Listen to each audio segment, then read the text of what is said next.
You are listening to the Horse Radio Network, part of the Equine Network family.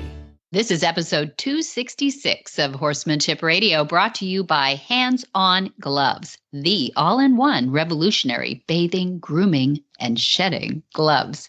We're not shedding this time of year, we're blossoming. Horsemanship Radio is a part of the family of the Horse Radio Network, and today we have Manjeev Chaudhary. He is a certified instructor in the Monty Roberts concepts. And we might have a little bonus for you at the end too, but we'll talk about that. We're going to review the progress made at the Monty Roberts International Learning Center in Solvang, California, as well as the progress made to better train horses internationally. So enjoy this.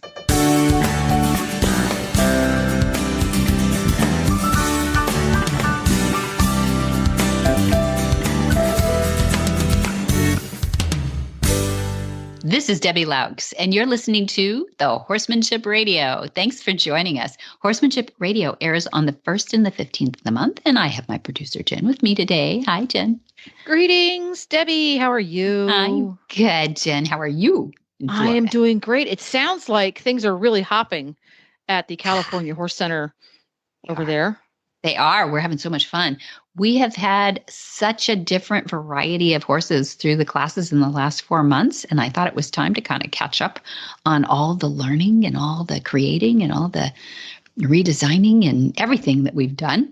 So we sat down with the instructors. We've had several through since the movement. This really goes back to June, Jen. You know, with the movement where we had Jamie Jennings here, we had Miguel Lupiano, we had Manjeev Chaudhary, had Denise Heinlein here for a time. It's been amazing, an amazing summer. It just flew by. I feel like one of those songs, you know, about summer. It was fun. So as horses come in and they are being trained as part of the curriculum for your classes, do you have a horse come in and say, this horse is going to do this class or stay for this long?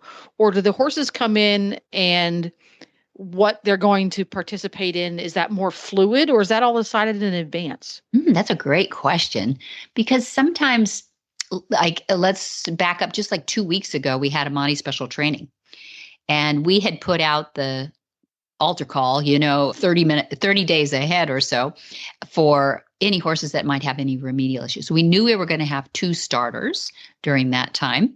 So that means tell everybody what a starter is for somebody who might not be familiar. Exactly. Thank you. We're trying to change the language a little bit from breaking horses to starting horses, right? We've been doing that a long time. So starters are those that have not yet had a saddle, bridle, and rider. Doesn't mean they're completely raw, like they can't lead yet, like they're not Mustangs out of the pens or something, but it means that they have manners, but they're ready for their first saddle, bridle, and rider. So we had 2 starters. In old-fashioned parlance, someone might call that an unbroke horse. Thank you. Exactly right. You said it, not me. There we go.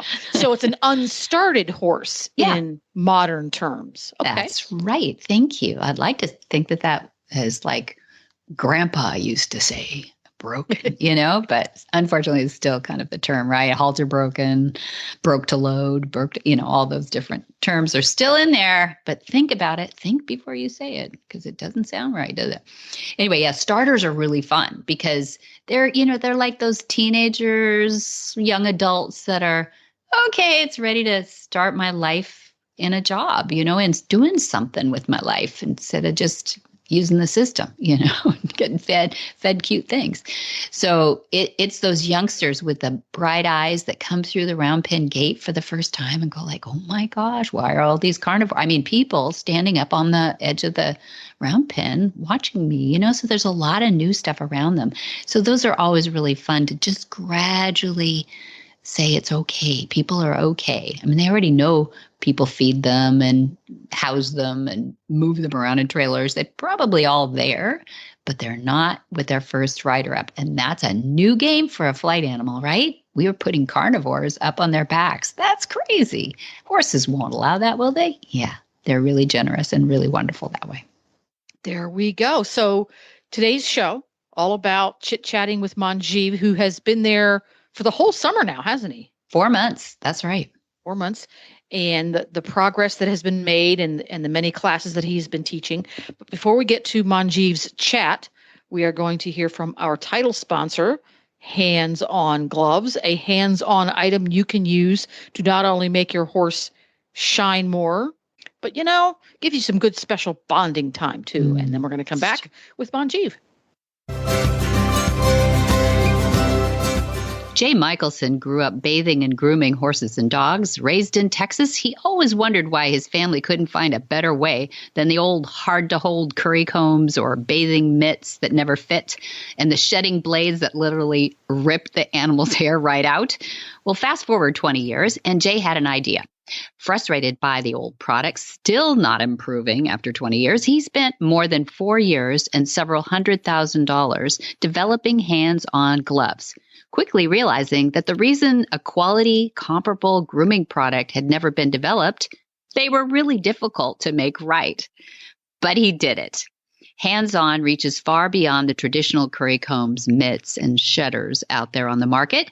Wet or dry, the delicate gloves won't slip or fall off, providing both the groomer and the animal with more thorough and enjoyable grooming and bathing experiences.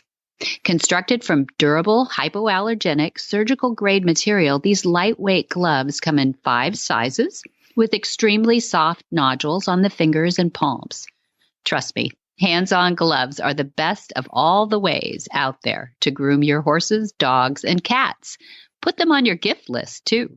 Find all the sizes and all the colors at HandsOnGloves.com. Manjeev Chaudhary became a certified Monty Roberts instructor in 2019, the first and currently only Monty Roberts instructor in the whole of Asia. He is based in New Delhi and travels around to train both people and horses. His main focus is pre-starting young thoroughbred horses using join-up and other Monty Roberts methods before they head to the racetrack, a concept that's completely new in India. He's a keen polo player, and he's also involved in working with polo horses and has been applying some of Monty Roberts' methods to facilitate the converting ex-race horses as well as the local indigenous breed, the Marwari horse, into playing polo. I'm fortunate enough to be sitting down with our instructor of the entire summer, Manjeev, and I'm very proud to have you here. And I thought it'd be time. It's your last day. We waited till the last day to do this. And I wanted your perspective on the summer. You came here during the movement, which people who listen to this regularly know that's in June. So that puts us at the 4-month mark. My goodness. You are on such a mission, and I appreciate that mission. I know that you're from India and that you desire to take these things back, but I want to know why. I mean, you didn't even get into horses really early. You weren't born in the saddle. Tell us a little bit about why you're here. Thank you. Thank you very much, Debbie. Thank you for inviting me. And this is the last day for sure, but there's an expression, it's never end until the fat lady sings. Right. So I was waiting for the last day. Maybe I'll be able to get away with it. But no, it was a wonderful experience. 4 months. Yeah, when you think about it, it looks huge, but when you get busy with working with Monty and horses every single day is a new experience, you feel like, I should have a little bit more time. Because every time you spend with Monty, it's priceless and it's educational. So you can't imagine and you can't compare with anything else. That's nice. What I did this summer was very important for me because I started with movement. And it's not only 4 people, it was 50 people all together there. And you talk to them and you understand that it's 50 different mindsets you're speaking to. Everybody has something to contribute to. I might think one thing, but I get so much of education out of it when people say what they got out of this thing. And we only know, okay, we're working with the horses. We are always looking after horses and thinking about the well-being of a horse and a human, those who are involved in the practice. But there are different other ideas and mindsets also when people are watching these things because they take it to their families, they take it to their corporate world, they take it to their own children's or day-to-day work, which is quite important. Yes, we're working with the horses, but we are improving every single angle of a human race, day-to-day living. That's pretty deep, Manjeev. What do you think they're taking home? Give me an example of what you talked to some of these people about and how they were affected. See, a lot of people, when I spoke to them, they said, I don't know why we took so much time to understand that the horses feel pain. And it is very recent when people have discovered the plant and animal feel pain. They have the feeling of pain. And people still think like why we do still what we do. Still, it's not like we used to. We're still doing it. Yeah. And the question is why we create pain, why the pain is needed to communicate. There are other ways to talk to each other, and like we don't like to be treated that way. Why we treat those animals or anybody for that matter, which we overpower. And this brings back to you, to your life, your kids, family, somebody who works for you, domestic helps. We need to be human first. And that it teaches you when you're working with the horses, because the horses don't mistreat each other. They treat each other equally. Yes, they have emotional breakouts and they express themselves, I don't like you, back off. And the other accepts and goes away, doesn't hold a grudge. You know what, you shouted at me or kicked at my side. They come back and play and eat together, break the breads together. But we hold it thing together, and then I don't know why. So out of, I think, I don't know, maybe 85 or 90 different species of living being on a planet, we are the only species has a communication with alphabets, and we're still confused. Yeah. We think we can talk. We have too many words. Maybe. I don't think so. But yeah, that's very perceptive. I agree. Dad always says, you know, the four-leggeds have the problems with the two-leggeds. It's really, it's not the remedial horses. It's our education. And that's why I'm so honored by every instructor that goes through the whole process to become an instructor and wanting to share these things. It's one thing to learn to train your own horses, but another level to want to teach people to train their horses. And that's how it grows. What are your plans? You're already implementing, I know, some of the plans, but share some of those plans that you have back home for spreading this there. You have a school, you're teaching courses. Yes. So yes, I have a school, I have my own horses and a little farm where I teach Monty's concept. And the younger generation is very, very interesting in it. Because they question. And when we were growing up, there was less flexibility to ask a question. Why am I doing it? And I don't want to do it. But today's generation is very smart. They question, and even the parents, because they are aware what the questions are. So if the kid is saying, I don't want to use spur, I don't want to use a whip, they think about it. Yes, why we need to use it? Because nobody thought about it. Yes, the first day I sat on a horse, somebody gave it to me, I used it as a tack. Never question why it needs to be there. Now the question is being asked. And those kids, those who are asking these questions, but the question is only why I should not use it. But the alternative is not there. What should I use instead? So then instead of whatever the crop or of spur they're using it, the education is missing, then they go back to basic and start using the same thing because everybody's using. So what I try and do it, educate them that what can be used instead of pain. And that's the new thing, and it is changing. We have a 1.2 billion people population, huge. If I only point one person I can educate, I think it's already doing a lot of stuff. And that will spread the education more further away. So my point at the minute and my main agenda is to just spread awareness. So I teach people. I train horses also, but I always say that I will only train horses with the horse owners or people those who work with the horses. So I will train you first, and then I go to the horse, because there's no point training a horse. Horse knows everything. It's only us, we don't know anything about them. So if we understand, then we understand them. So it makes sense. So my 90% time goes to educate people with their horses. That's perfect. That's perfect. That is so true. But I love if you're teaching people first so that they affect their horses in a positive way. This is the conundrum that people have, is how do I tell people that they're doing it wrong? You get that question a lot, right? But you're reversing that. If you're teaching the person first who gets the results with their horse, and then that horse is actually the effective communicator of the positive concepts. That's good. Did you write that down? That's really good. No, but it's easy to take a criticism from an animal than a human. That's a good point. Because if they have a question, just put them next to a horse. The horse will tell them what is right and wrong. And then they understand themselves, because it's not me telling them. It's the animal or a horse telling them, you know what, whatever you're showing to me, I'm showing back to you. So this is what you are. And it's much easy because there's no communication. There's no harsh word. There's no tone in my words. If I'm saying something to somebody, it's just the expression. And I think it's better. We understand that better. Yeah, that's good. And you were here during the Horse Sense and Healing Yes. program as well. And how are you feeling that's going? This is our 10th year now. This is amazing because this is what I need to do it in India. I'm trying to do it. Some people are there, but we are coming from that generation in a country which is developing now, but still talking about the internal traumas, talking about the stress or anything which people carry as a and as like a trouble in their brain. It's still a taboo to talk about it. If you ask somebody you need a help, people will say, I'm not crazy, I'm not going anywhere else. So it's still a challenge, but the education is there. People are talking about it. So some people are coming up, especially with the young kids, because when the kid says, I am not able to cope up with this thing, something is happening. The parents are paying more attention to understand what's going on. So I think it's going to come up. But if the system is already there, if the education is already there, then the people can approach. Sometimes I want to find a solution, but if the solution is not outside, I will wander around. But that's my point. I'm already trying to establish whomsoever I can contact with and tell people this is there. So the process, which is very slow, but it has started with equine-assisted behavioral corrections. So we are working with me and my wife because she's also an advanced student of Monty, and she reads and also work with emotional aspect of human and horse connection. So she's working with the corporate leaders, only females in the corporate world, because people don't talk about the challenges of the female in the corporate world when they're reaching on a top level.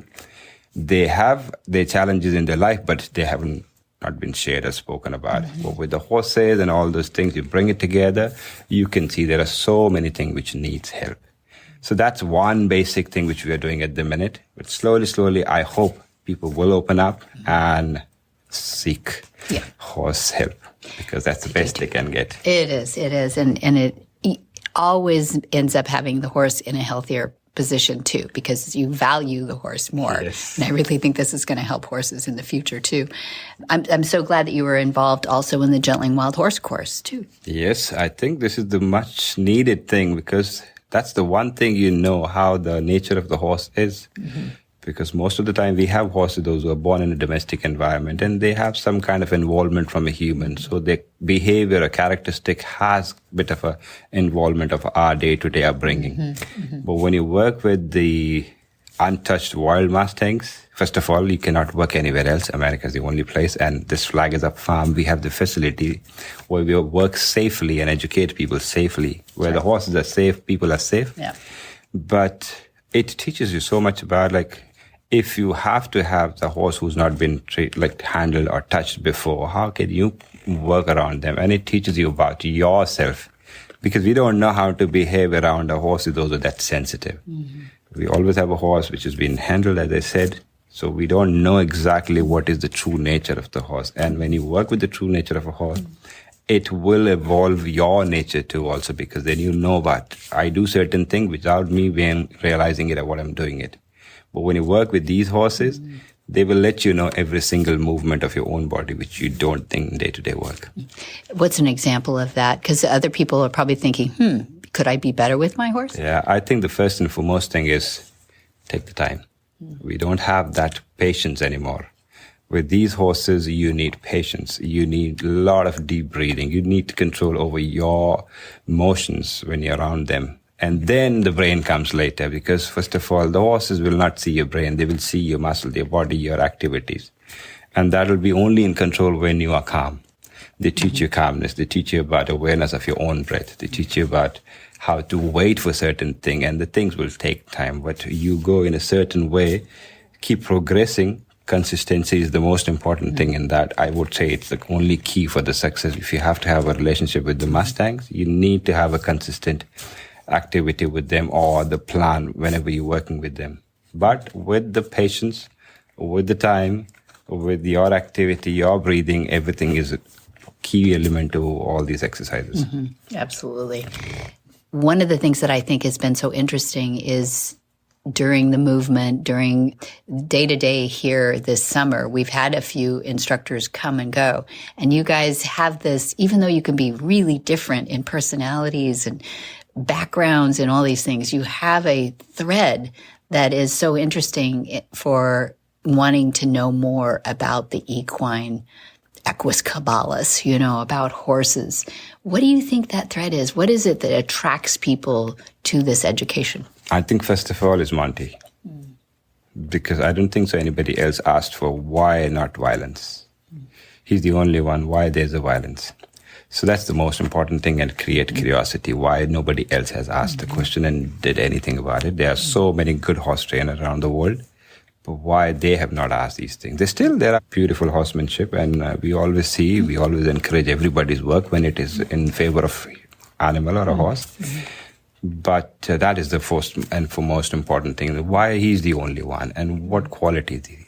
But when you come in the aura of Monty, you understand why the point. Because he thinks all the time for the benefit of human and animal, not only horses. Now you can see there are different kind of species of animal he interact with. So I think that's the first and important point what we have common. Another one is we all want to have a well-being of a horse. We all understand because it's all education. As I said to all my classes, if you come to these classes, it's going to be a bug. It's going to bite you because you will never go back and see your horse in the same eye which you have seen it. Because now you will see pain. You will see the question. You will see he's talking to you. You will see happiness. So you will start looking at in your horses all those things which you haven't seen it before. And that's what we got from Monty's education and concept. And we all see the same thing. If I can see one horse is asking the question, the other instructor will see the exact same thing. So we all have the same education, and it is all about understanding our horses, understanding people and human or animal around us. That's good. Monty likes to say that the concepts inherent in the language equus are based upon always giving the horse the power of choice. This is why he created his online university. So rehabbing and rehoming racehorses. You want to save them all. We get it.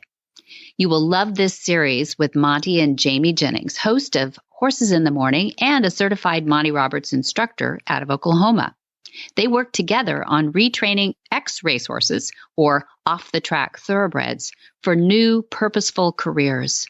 See this series at MontyRobertsUniversity.com. You just had a Horsemanship 101 class on Sunday, Yes. and what a variety of people that you had in that too. What do you think was the most impactful on you with these people that are pretty much beginners, but... I think we had a Monty special training last month, same 7-8 people, and horsemanship 10 people, so altogether like 15 to 20 people we had.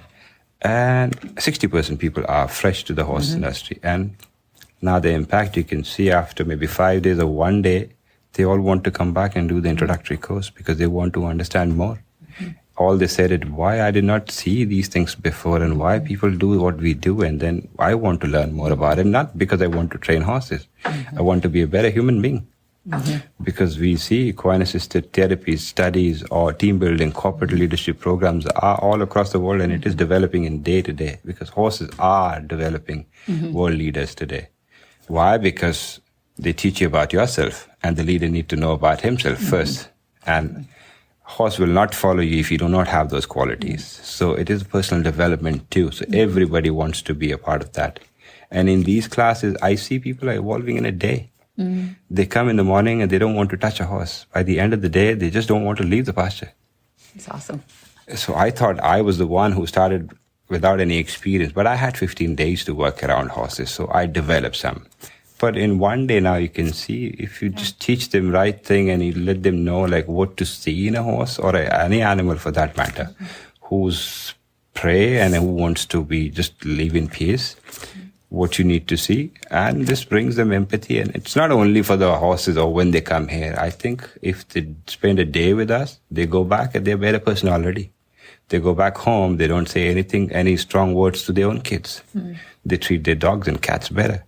They treat people, those who come collect the trash better because everybody needs to be having that kind of a respect. So I think we're already doing fantastic. And that is the most important thing, that because I am the part of their creation or their creativity in their world. So I love it. I think it's the most important thing, which I take it every time. Amazing qualities that horses have that can bring that out. In 1 day, there was a lady from Iran in the class, which she wants to take this to the Middle East. That couldn't be a bad thing. No, I need a little bit more people around me. I Yes, feel you do in sometimes India. too much of a pressure. I need as many people as possible. More of these our instructor or somebody who understands these concepts around each other, we will help more people.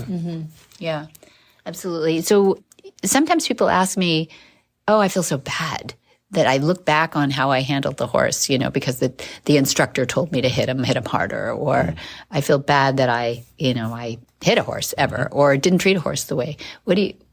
How do you help them? I think I had the student 2 days ago. Yesterday. Sunday? Sunday of the Horsemanship 101. The lady, she was a veterinary. And she started working with the clinics and people with the equine, and the way people are handling horses. She didn't want it to work anymore. She said, I don't like this place. And she quit. But then after she started working with a different kind of a large animal like cattle, beef, all this like cows and other animal, but not horse industry. But then she said, I want to understand more and I want to learn more because I want to be with the horses. That's what I want to do in life.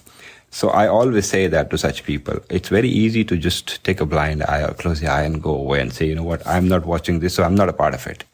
So it's not doing anything good. When you see all these things happening, and if you yourself did all those things before, that happened. It is fine. We learn everything.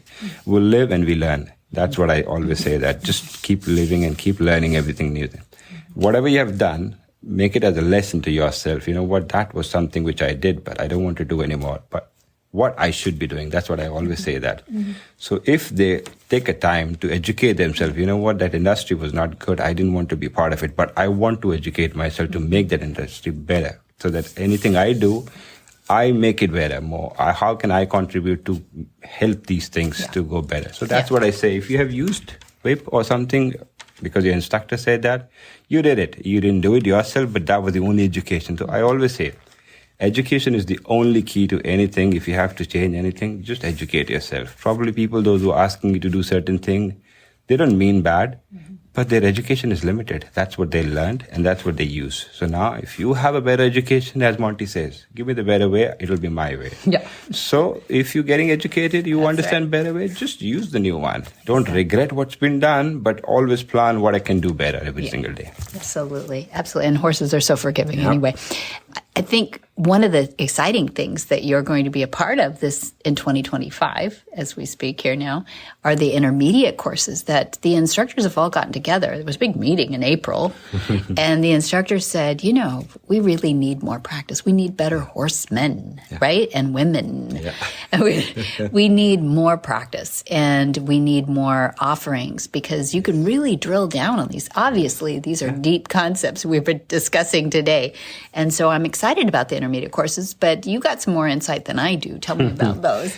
I think intermediate is very important for anybody who wants to be an instructor or wants to go on a second level of their horse education, because horses are very, very important to anybody who owns horses. It is even more important than their own child. So when you're in a progress or a path of becoming something, but you need a horse experience and you don't own your own horses, because a lot of people, those who want to do something, they don't have horses. Yeah. If you have horses, definitely it's very good. But 60% people, those who go through our courses, because they're changing their career, they just learn something new. They want to do something better, and they don't have horses. And intermediate courses needs a little bit more horses before you go to advanced course. But where you get the horses, either you spend a lot of money to go around different places as a guest, so people give you their horses, as I did in my life. I spent my entire life saving there. I always say that what opportunity we have today in the farm, as in like coming for intermediate courses, because if I had it, I would be putting my camp in a pasture somewhere here and learn from a horse as much as possible. But these courses will help you to have a hands-on experience to be on the next level. There was a intro course and advanced course. If you have horses, you can work with your horses. It's easy for you to transition from one level to another level, but sometimes you need more practice. As I said, if you don't have horses, you have a limited practice, a limited experience. So you can go to the second level, but it will be a little bit more challenging when you go there and difficult to understand a few concepts. Also for the horse training, it's not very easy. If you don't understand 1 to 10, if you do 3 and then go to 6 straight away, there are 4 and 5 in the middle, so which can be practiced and understood better. So that is what now we are offering in intermediate courses. And Whatever you do. What are some of these courses? It's like you're going to be advanced in your long lining, advanced in a horse understanding, how you move the horses, like herd dynamics, how you train your horses being a good leader, or you have your loading exercises, because desensitization, because one thing is using things to desensitize a horse who has no trauma, but the another thing is you have a horse who has a trauma, but if you do not differentiate those things, it's quite two different things. It is, you're right. But you need to have that hand-on experience to work with both scenarios, both kind of a horses, advanced, intermediate.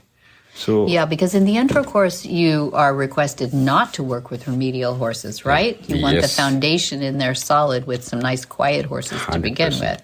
So do you ramp it up a little bit for the intermediate with remedials, or do you work more deeply with the more intro courses? I always say that in the equation of you and a horses, one has to be experienced. So in our join up, the horses are teachers, they experience. You are nowhere. You're novice. You are learning. Intermediate, you go 50-50 because now you got the education, so you can handle horses, those who will question you more. And advanced, you helping young horses, so those who need. So in the entire equation, one needs to be experienced. So our intermediate is where you are gaining experience and you're understanding horses better. And it's the most important thing, like more the practice you do it, like saddle in time for the rider, for the trainer, work in round pen or around the horses on the ground is the most important thing. The more you do it, the better you get. I think we're going to get some campaigns going. I'm starting to see some associations that are working on things like they don't want to lose good horsemanship. There's a lot of automation in the equine industry.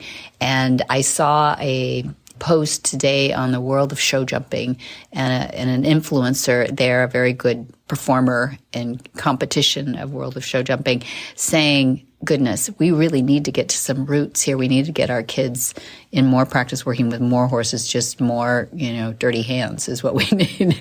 We need to get out there with our horses. And I think I hear you saying that there needs to be more in between, more intermediate steps. See, the basic is missing. When any kid goes to a riding club, he gets the horse prepared. He has no idea what horse is riding. Under the saddle, what happened. When you groom your horse, you see your horse. Grooming is not only make your horse shiny and beautiful and presentable, it's to connect with your horse. When you're grooming your horse, you see so many things. There's a pain involved. There's the horse will explain where he likes to get scratched, where he doesn't like to be touched. Yesterday something happened, or overnight something happened, and you would understand the horse more better. It's not only for the riding, it's just for your own understanding. So better you understand the horses in whatever level you are. Same goes to a horse trainer. If the trainer goes straight for a first rider, first saddle, and he doesn't even understand how sensitive that horse is, he hasn't worked with the sensitivity of a horse. A lot of people say that, I need to put a first rider on and a saddle on. Why would I desensitize my horse with the line or plastic? The legs don't need. The horse doesn't need to go back. He only run forward. So why would I do that? So it's all about the education. That it's a very limited thing what people do sometimes. But yes, if the people are coming up and understanding, if my horse is sensitive on the leg, one fine day he might touch something or some bush on the trail ride gets stuck to the tail. I am having a rocket underneath me. It doesn't matter how good he was for the first saddle and first rider. When that thing touches his leg, he's going to go bolt. So those kind of things, you only do it when you understand. So for that, definitely, everybody needs to understand all this basic. If you have a horse who has this kind of experience, how you help him. Maybe they are Grand Prix horses, but last time when he touched the bar, now he doesn't want to go to that bar. So how you make sure that that horse comes back and get confidence. Overmatched horse, yes, that's true. And that's why we have the mountain trail here, because these are the very basic things you use in your own training. It's not only for the fun, it's for the education of the horse. It's just stimulating that brain. Like if you have the explosion of emotion by something you get spooked on, how you control it. And that's what we teach our horses. So you will react to certain worry or spook, but just don't blast away. Just understand what is happening. And me being standing next to that horse also teaches my horse to be quiet and calm. And a lot of breathing. Yeah. And it is fun too. But all right. Well, in wrap up, before you leave, What would you say to that youngster who is, 20 or 30 years old at this point and it has the world in front of them?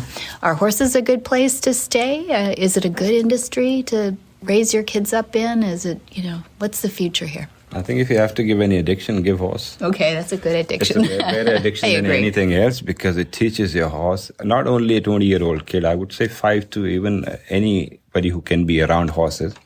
It teaches them about themselves in life because the consequences of their own action. If I treat this horse better or shush him, I might get kicked.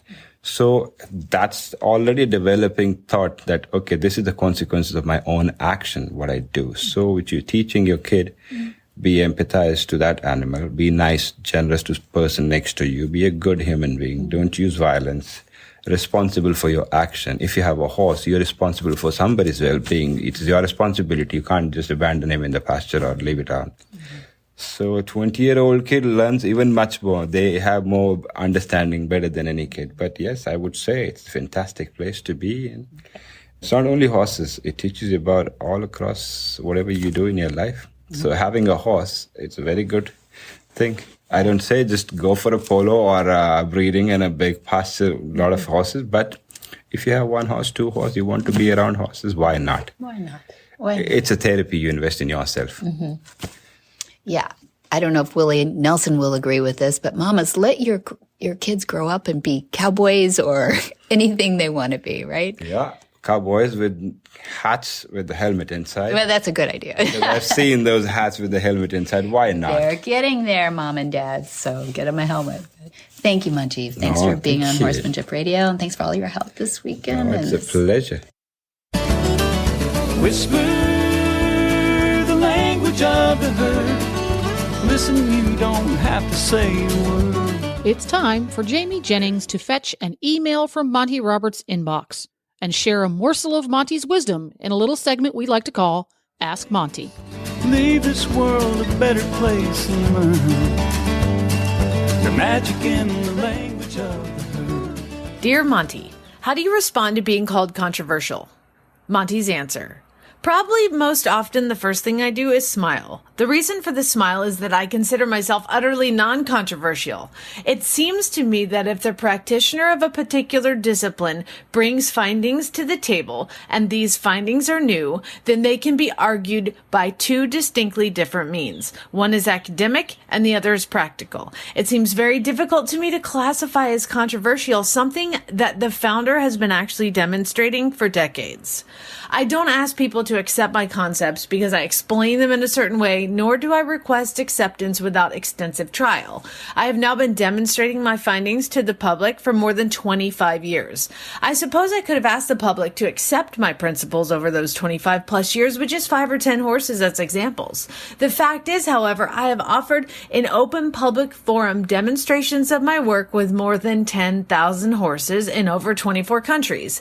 Those horses have embraced virtually every breed on earth and covered disciplines in the hundreds.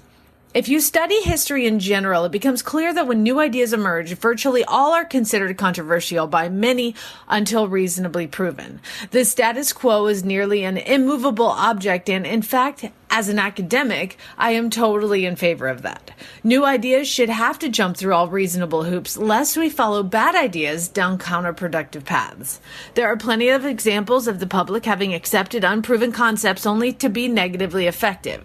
It seems wrong, however, that if we test a new idea and find it effective over a substantial period of time, still to classify it as controversial. Added to this mix is the fact that I am challenging an 8,000-year-old discipline that has changed very little in all that time. I am suggesting that many traditional ways of training horses were far less optimal and, in fact, frankly, brutal. I'm not suggesting all traditional horsemanship was extremely violent, but most of it was. I never say that I blame those forerunners in their work. I often state one must understand that it is the only way that they knew. I consider my task in life not to be judgmental, but to offer an alternative to what has gone before me.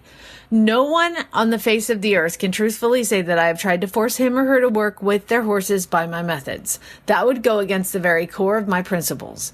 I openly demonstrate my work that has irrefutably proven positive results. For more of these insights into good horsemanship, go to MontyRoberts.com and click on the words Ask Monty at the bottom of the page. Hey, folks, stay tuned. We have an extra bonus for everybody today.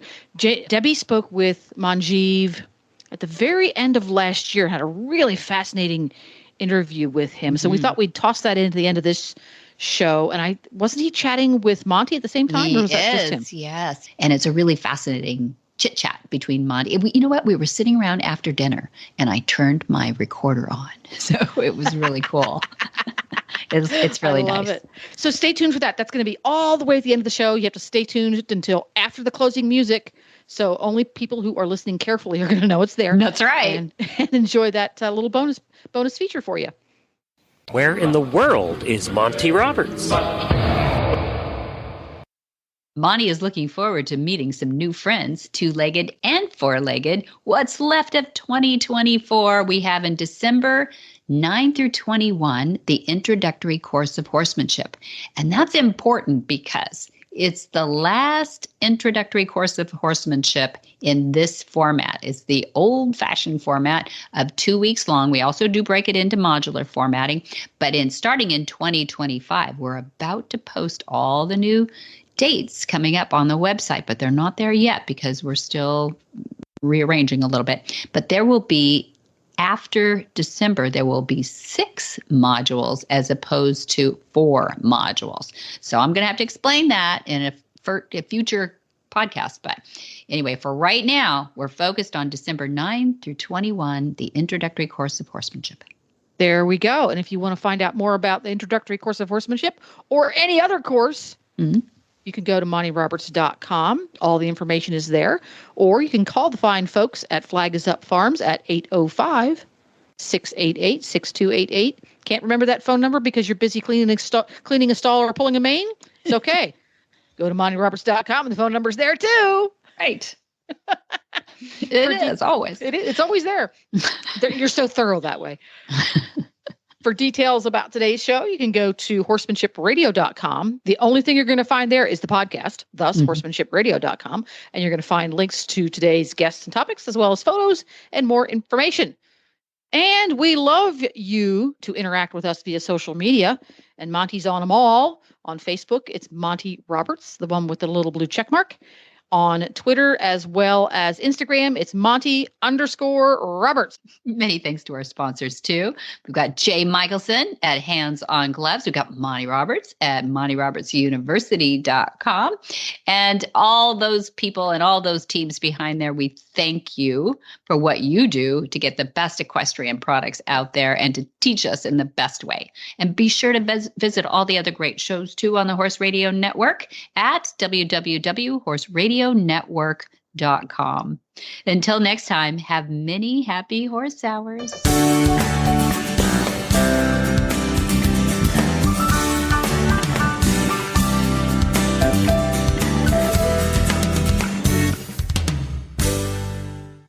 Monty, I have a question for you. How did you come to know about Indian indigenous horses and the people, those who have horses, and what do you think about it?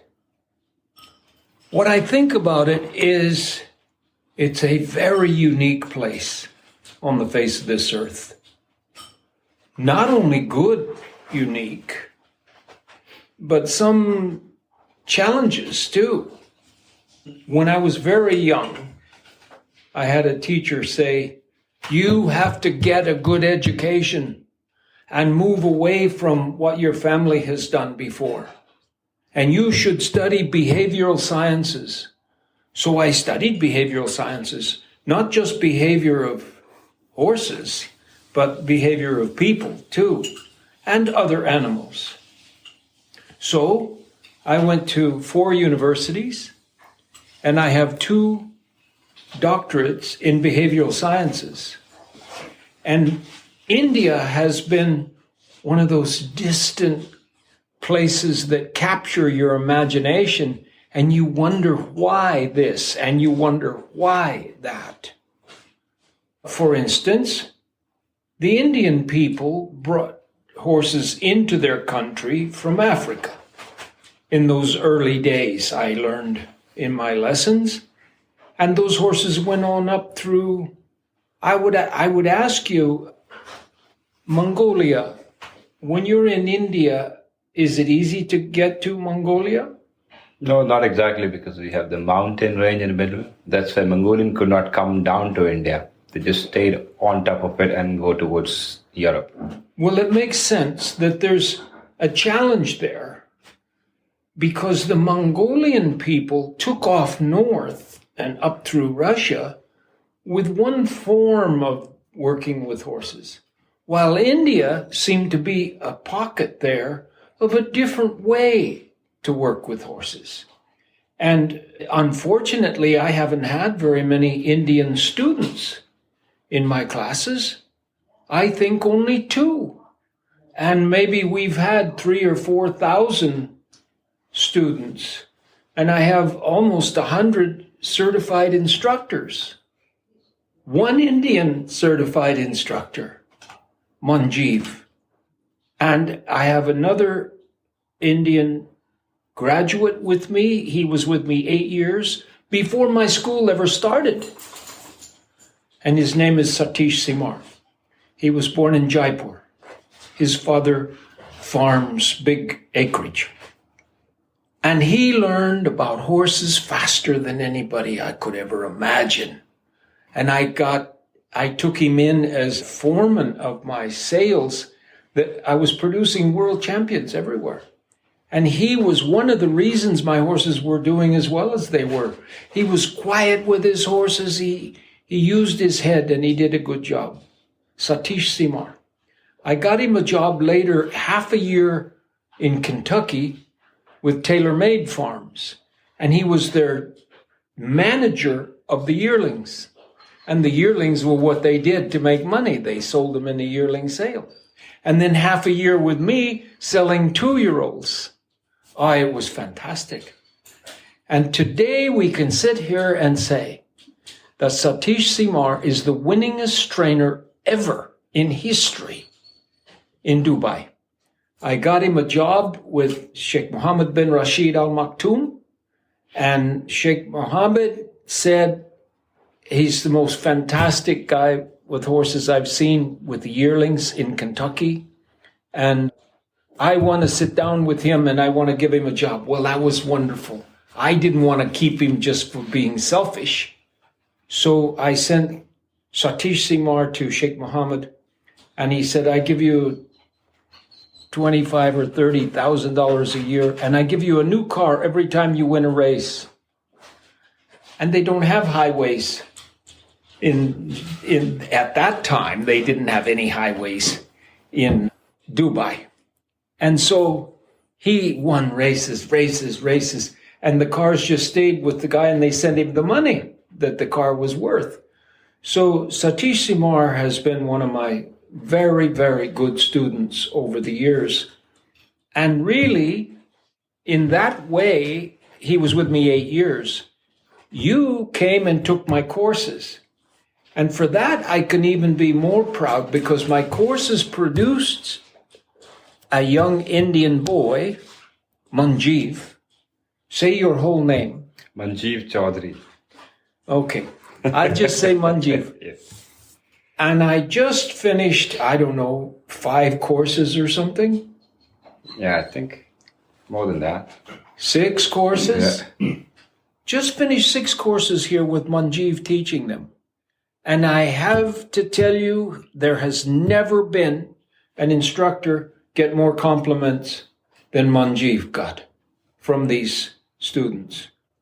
So I know this is for a magazine. I know that the magazine is the name of the breed. Marwari. Marwari horses.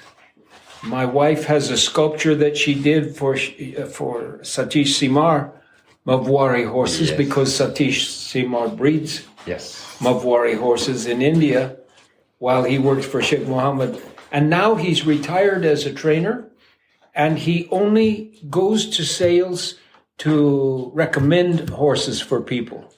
That's how he makes a living now. But I have to say that 2 of my most favorite students both came from India. And I only have 2. So what is happening with India? Well, they took their horses in, and they did with their horses kind of in a pocket. They didn't go up through Russia and out through the Scandinavian countries, and they didn't have a lot of competition.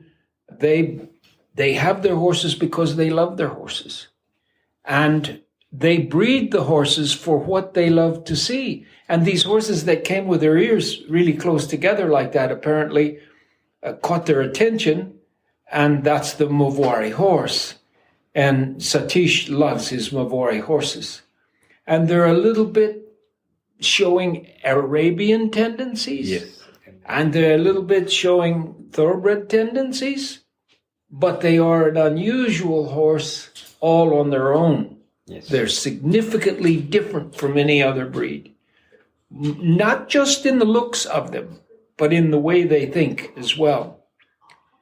And I learned about the travel of horses through my doctorates in behavioral sciences about India and how India was a simple little pocket, not little, it's a big country, but a pocket off of the track of the horse that came north from Africa. And they did their own thing with that horse. And they got them jumping, because it's a natural tendency for horses to do. They didn't do some of the things, not so much racing, but more human connection with the horses. And the Marwari horses are a mixture of the Arabian tendencies and the thoroughbred tendencies and the warm blood tendencies where they will jump. And they have more bone than most of the thoroughbreds do. They're a stronger horse than most of the thoroughbreds. And I never owned one. I never owned a Marwari horse. I don't know if we've had a Marwari on this place, but I studied them. And I know that they are not typical. They are unusual horses. And if you are the type of person that loves to do these kind of side things with a horse, and that you want to have a personal connection with that horse, the Marwari horses stand alone. The thoroughbred horses will kick you in the head and run away. And, the Arabian horses, they'll jump up and down and go jittery on you. And I don't want to just put them down because we're talking to Marwari people. I don't want to put those other breeds down. But the Marwari horse is an unusual breed.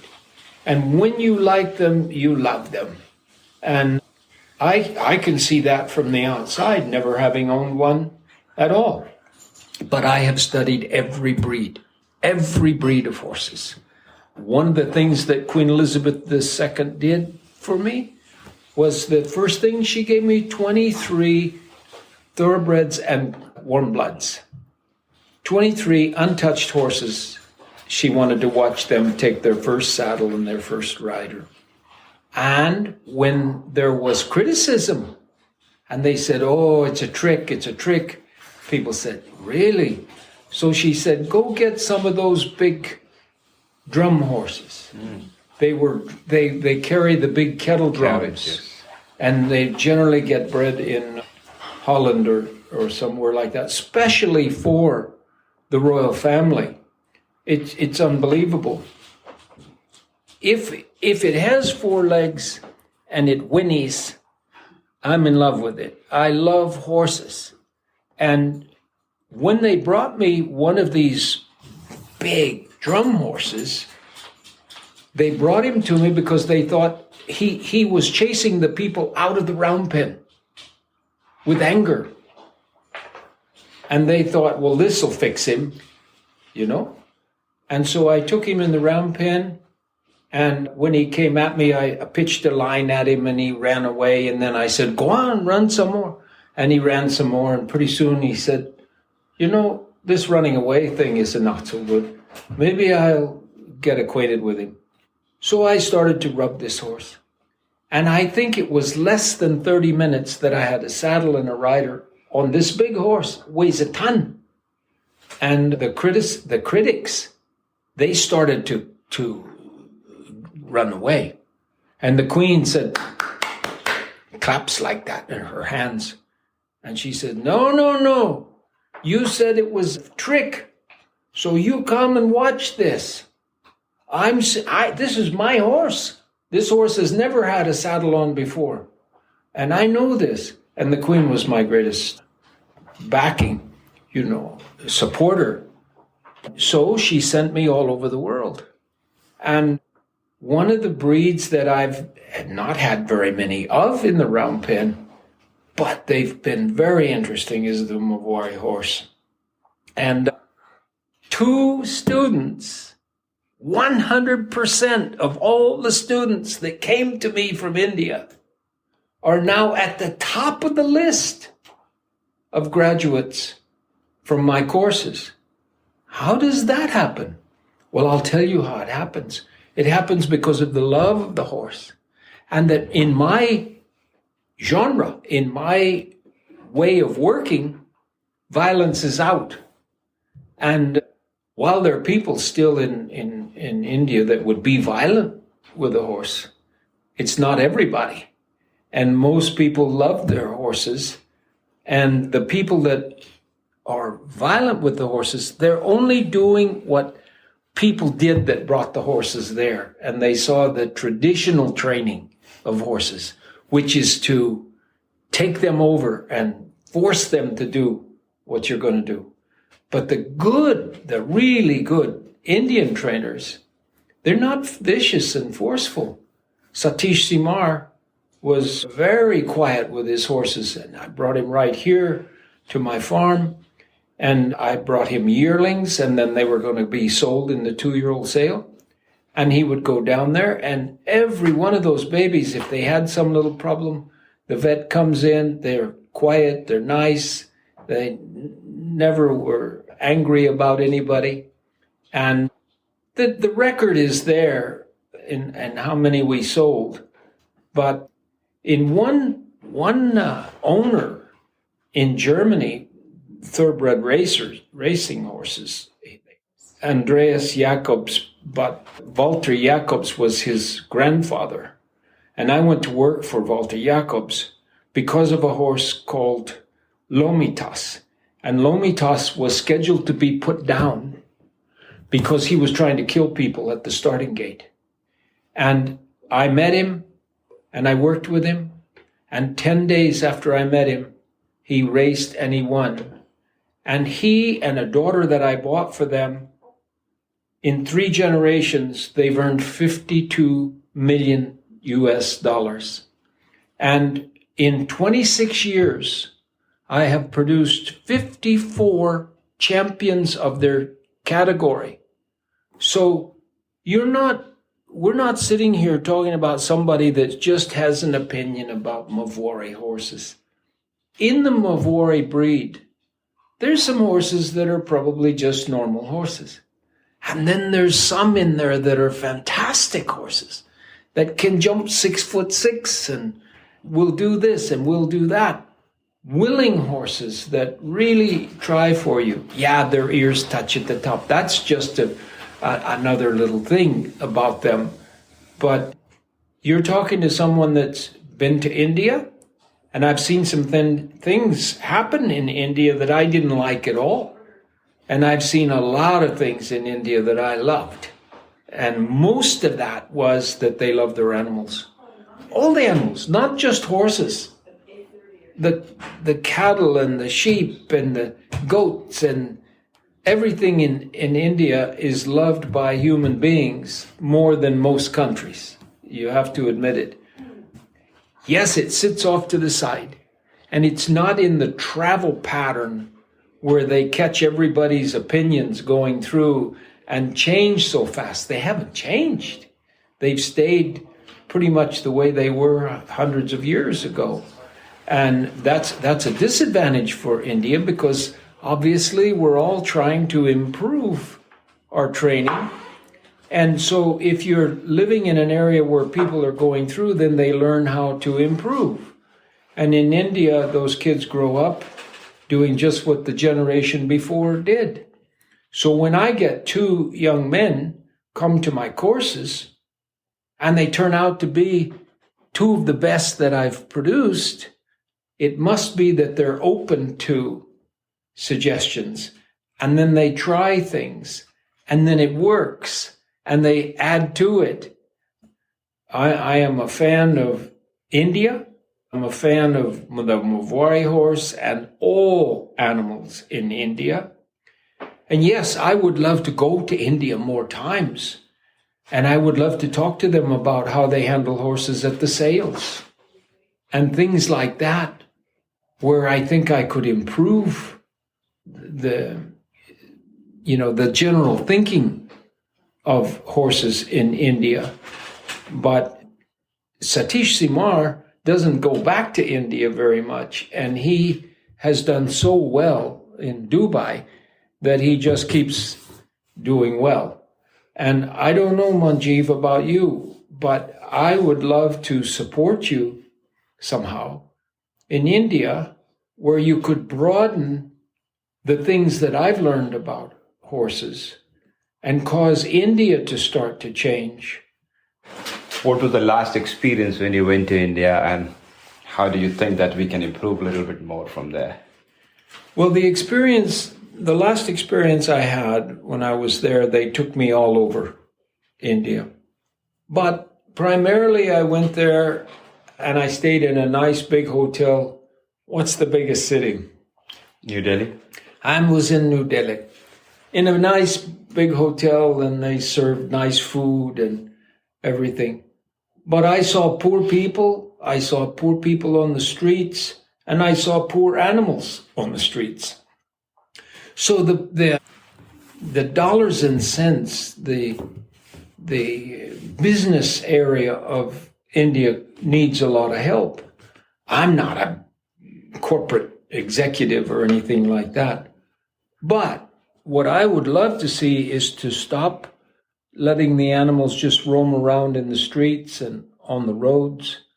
And I would love to bring them ways to take their animals into the world of business, where they could get more money for the horses that they produce and build up their businesses somewhat, so that it's a better financial arrangement than the horse industry is in India right now. I bet it's better than it was 100 years ago. So it is improving. When Satish first came to the United States, he came because he loved horses. And they put him in some universities, and he was just clicking off those courses. They would give him something to read, and then they would take a test, and he would get all the answers. And then when he came to me, I witnessed somebody that was a real thinker. And every time I told him something, it went bingo right into his brain. And the next time he did whatever it was we were talking about, he did it my way. India is a very special place for horses, and not very many people know that. That's true. So what would you think if I would say in near future, because there are a lot of people, good people, those who love animal, and they're doing good to preserve the breed of Indian horses, indigenous horses, if they would love to have you and guide them towards the best possible way to look after horses, what would you say for that? What I would think about that is that you have waited until I'm 88 years old. And yeah, India has waited. I was only there one time when the Queen was sending me to different places. And now it's not easy, but I'm going tomorrow night, day after, to Brazil. And Brazil is another place that's kind of in a pocket off by itself. And there's a lot of violence toward the horses in Brazil. And I'm going to the largest rodeo in the world there. And I'm trying to stay in good shape, because the guy that's invited me to go there, he said, I'm 88 years old, and that when I was 80, I did 80 push-ups at 80 years of age. And now I have to go there, and he says, can you do 88? And I said, no way. But I take up a challenge, and I guess it's been 2 months or 2.5 months, something like that. And yesterday, 102. Yesterday I did 102 and then 100. Yes. And I know I can do 88 now. And that's, there's nothing terribly smart about that. It's just that if you want something bad enough, you can do it. And I would love to see India become more aware of the non-violent ways of training horses. I would love to see that. When I go to Brazil, they've already seen me there 2 or 3 times. And one time they said they were going to put me in jail because I said that the way the Brazilian people did it was not kind to the horses. And they said that I was lying to them, that they're always kind to the horses. Well, their traditional horsemanship is not kind. Now they believe me because there's students that have come here and gone back there, and they're doing really well.